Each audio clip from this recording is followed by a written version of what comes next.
Good morning students.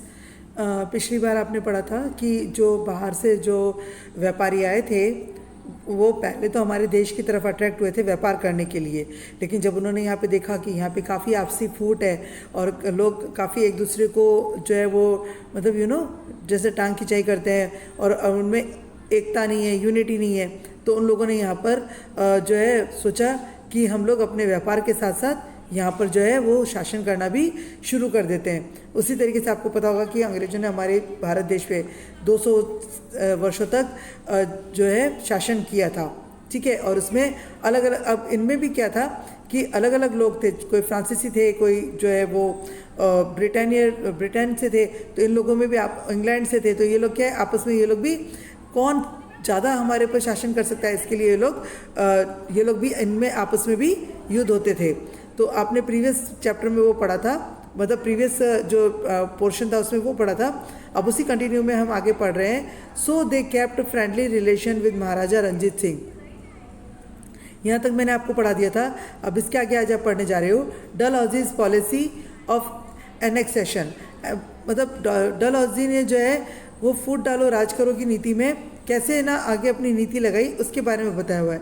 The M of वेलेजलीज, इसको मैंने आपको बताया कि इसको वेलेजलीज पढ़ेंगे। Wellesley's policy of expansion was to enslave the native kingdoms without using much of British resources.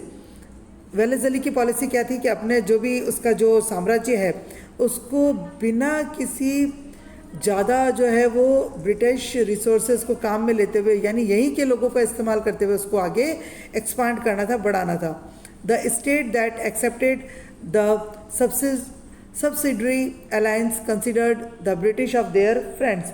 अब उन्होंने क्या किया, यहाँ पर आकर के सबसे पहले यहाँ के जो राजा महाराजा थे उनसे दोस्ती करना शुरू किया और उसके बाद में उन्होंने उन्हीं की दोस्ती से अपने जो है स्टेट को आगे बढ़ाना शुरू कर दिया। Eventually in the absence of internal and external threat they became irresponsible and their administration started deteriorating. मतलब डिटररिएटिंग का मतलब होता है कि धीरे धीरे विध्वंस होना या ना ख़त्म होना। अब यहाँ पर क्या हुआ कि ब्रिटिश लोगों से जब है ना डलहौजी ने जो है पुर्तगाली थे, डलहौजी कौन था, पुर्तगाली था ना, तो पुर्तगाल से आया था, तो इन्होंने ना ब्रिटिश से मित्रता स्वीकार नहीं की, तो एक्सटर्नली और बाहरी तौर पर क्या हुआ, ये लोग बहुत इररेस्पॉन्सिबल होते चले गए। इनकी एडमिनिस्ट्रेशन प्रॉपर तरीके से नहीं कर पाए, तो क्या हो गया, धीरे धीरे डिस्ट्रॉय होना शुरू हो गया। The outcome of the conspiracy of the British was the anarchy in many princely states. अब बहुत सारे जो प्रिंसली स्टेट थे, यानी जो ऐसे राज्य थे जो बहुत सारे छोटे छोटे समूह से बने हुए थे, उनमें जो है क्या हो गया, ब्रिटिश लोगों का अधिकार होना शुरू हो गया। The Indian rulers got trapped in it, और जितने भारतीय शासक थे वो ये सब इनके अंदर ट्रैप्ड होते चले गए, यानी बंधते चले गए। The British got an excuse to start interfering into the internal affairs of these state on the pretext of putting an end to the anarchy. जितने भी एनआरचीज थे उसके अंदर इन्होंने क्या किया, अपने जितने भी एक्सक्यूजेस थे, यानी अपने सिद्धांत इन्होंने डालने शुरू कर दिए। देखो सीधी सी बात है, अगर आज आप किसी से मित्रता करते हो तो अगर आप उससे सलाह लोगे, है ना, और बड़ा वो सोचोगे भाई हम उससे सलाह लेके काम करेंगे, तो यहाँ पे क्या हो रहा था, भारतीय जो राजा थे जो अपने आप को बहुत बहुत गौरवान्वित समझ रहे थे कि भाई हमारी तो फॉरेनर से दोस्ती है ना, अंग्रेजों से दोस्ती है, तो वो उन भाई अब दोस्त है तो वो तो उनके कामों में इंटरफेयर करेंगे, तो उन्होंने भी इंटरफेयर करना शुरू कर दिया, जिससे क्या हो गया, जो उनका शासनकाल था उसमें अंग्रेजों की बहुतायत जो है योजना शामिल हो गई। The annexed many state under the same excuse, और इसी तरीके से जो दूसरे स्टेट्स थे वो भी इसी तरीके से एनेक्स्ड हो गए। Thereafter Burma, now Myanmar and regions of Punjab were also annexed. अब बर्मा और पंजाब भी जो है इसी तरीके से एनेक्स्ड हो गए। If the king died without a son his state was annexed. जो राजा बिना पुत्र के मर जाता था, यानी जिस राजा के पुत्र नहीं होता था और वो उसकी मृत्यु हो जाती थी, वो भी जो है ब्रिटिश शासन में शामिल हो जाता था, यानी ऑटोमेटिकली वो शासन में ले लेते थे। In this way Satara, Jhansi, Nagpur etcetera, इसी सब में ये सब सतारा, झांसी, नागपुर भी शामिल है। Became the victim of policy of annexation, फिर क्या हो गया, जो पॉलिसी ऑफ एनेक्सेशन थी वो विक्टिम होती चली गई। Dalhousie aimed at helping the British traders to make huge profit from the trade of tea, coffee and cotton by capturing the areas that produce these commodities on the large scale. ध्यान से पढ़ेंगे तो समझ में आएगा कि डलहौजी ने जो है, डलहौजी का एम क्या था, जितने भी ब्रिटिश व्यापारी हैं उनको इन सब में ज़्यादा प्रॉफिट, व्यापार में ज़्यादा प्रॉफिट दिलाना, वो भी लार्ज स्केल पे। टू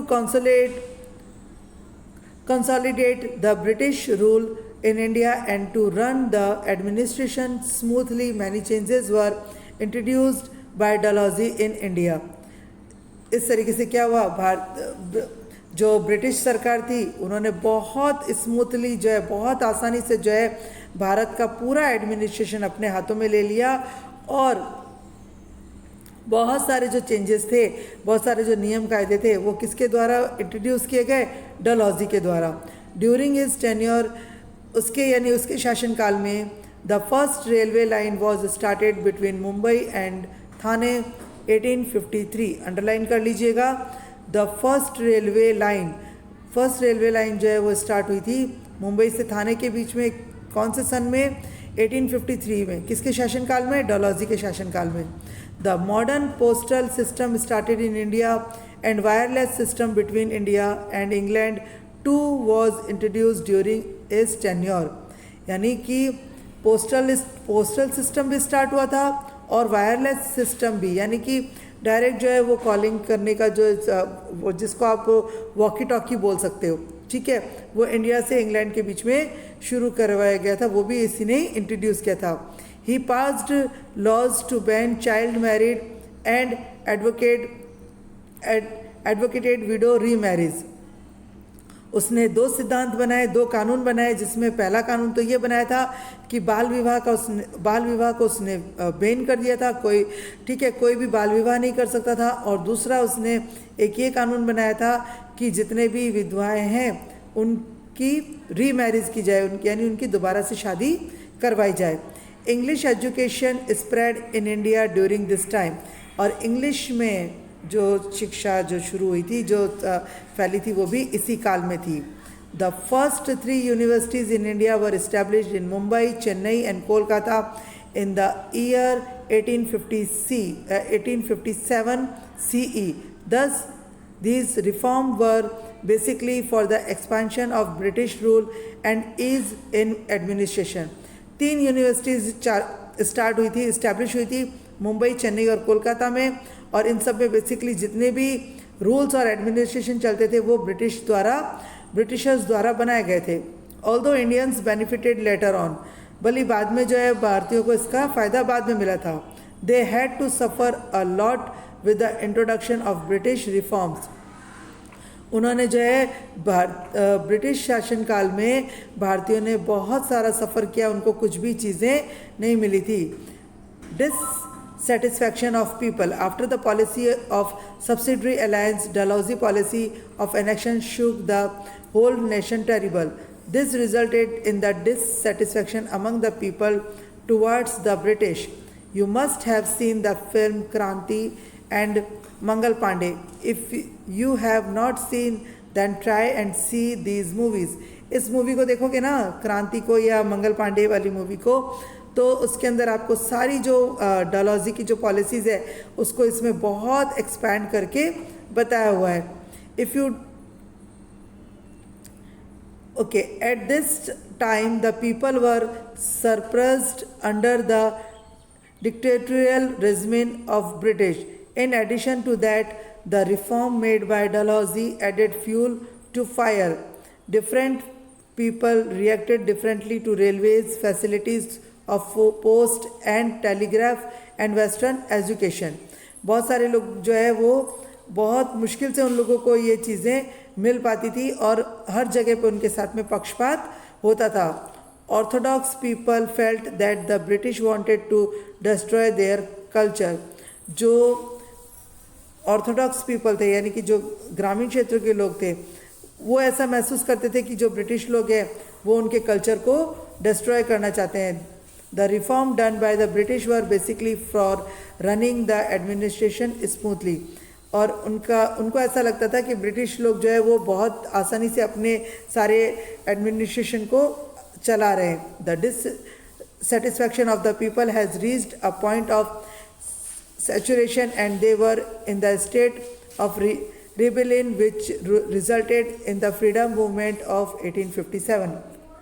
जब भारतीय लोग बहुत ज़्यादा परेशान हो गए तो उन्होंने क्या किया, उन्होंने जो है अंग्रेज़ों के खिलाफ आवाज़ उठानी शुरू की। और जिसमें से फर्स्ट जो फ्रीडम फाइटिंग शुरू हुई थी वो कब से हुई थी, 1857 से। जो आप जो है मंगल पांडे वाली मूवी देखोगे तो उसके अंदर आपको पता पड़ेगा। इस चैप्टर ध्यान से रीड करेंगे, कोई भी डिफ़िकल्टी होती है तो you can feel free ask me.